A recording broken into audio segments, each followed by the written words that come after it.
আমরা এমন রাজনীতি চাই না যেখানে নির্বাচন মানে নাটক আর সংসদ মানে হাত তোলার যন্ত্র। বিটিভিতে জাতির উদ্দেশ্যে দেওয়া ভাষণে এভাবেই বর্তমান রাজনৈতিক ব্যবস্থার আমূল পরিবর্তনের ডাক দিলেন বাংলাদেশ খেলাফত মজলিসের আমির মাওলানা মামুনুল হক। রাষ্ট্র সংস্কারে জুলাই সনদের পূর্ণ সমর্থন থেকে শুরু করে কাদিয়ানীদের অমুসলিম ঘোষণা এবং রিকশা প্রতীকের পক্ষে ভোট, কী ছিল তার এই দীর্ঘ ভাষণের মূল বার্তা? মামুনুল হকের নির্বাচনী ইশতেহারের বিস্তারিত জানাবো আজকের প্রতিবেদনে।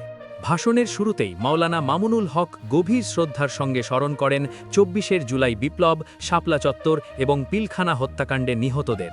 তিনি স্পষ্ট করেন ২০২৪-এর গণ অভ্যুত্থানের পর প্রণীত জুলাই সনদের দাবিগুলো অত্যন্ত যৌক্তিক, তাই আসন্ন গণভোটে দেশবাসীকে সংস্কারের পক্ষে অর্থাৎ হ্যাঁ ভোট দেওয়ার উদ্দাত্ত আহ্বান জানান তিনি।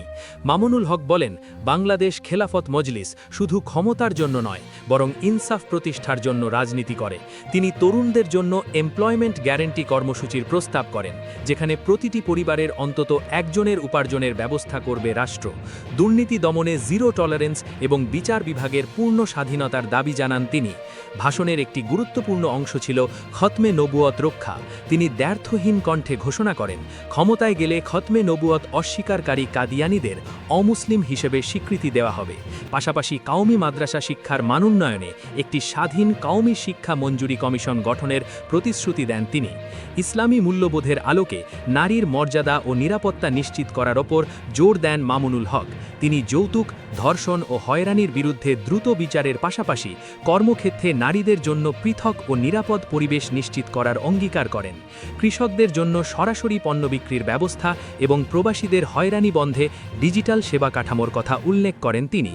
আগামী ১২ই ফেব্রুয়ারির নির্বাচনে বাংলাদেশ খেলাফত মজলিসের কৌশল পরিষ্কার করেন মামুনুল হক। তিনি জানান, ১১ দলীয় নির্বাচনী সমঝোতার অংশ হিসেবে সারা দেশে ২৬টি আসনে রিকশা প্রতীকে লড়ছে তার দল।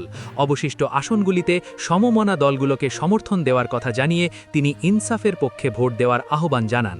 মামুনুল হকের এই রিকশা প্রতীকের রাজনীতি এবং রাষ্ট্র সংস্কারের পরিকল্পনা কি সাধারণ মানুষের মন জয় করতে পারবে?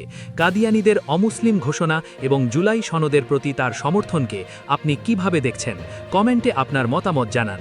ভিডিওটি শেয়ার করুন এবং নির্বাচনী সব খবরের জন্য আমাদের চ্যানেলটি সাবস্ক্রাইব করুন। ধন্যবাদ।